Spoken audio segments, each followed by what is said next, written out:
राष्ट्रवादीच्या मेळाव्यात शरद पवारांबद्दल बोलताना अजित पवार झाले भाऊक, कार्यकर्त्यांसमोर व्यक्त केली कृतज्ञता।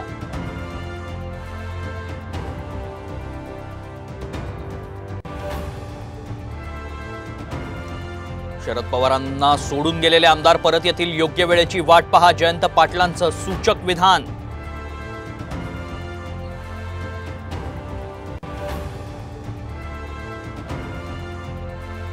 केंद्रात राज्यमंत्रीपद देऊ दुजाभाव, शिंदे गटाच्या श्रीरंग बारणेंची खतखत, स्ट्राईक रेट पाहता कॅबिनेट मंत्रीपद हवं असल्याची ही मागणी।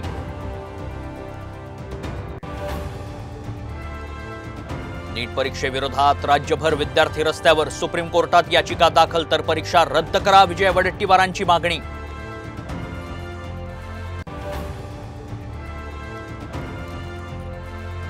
आरक्षणाविरोधात बोलल्यास विधानसभेला काँग्रेसच्या जागा पाडणार, जरांगे पाटलांचा थेट इशारा।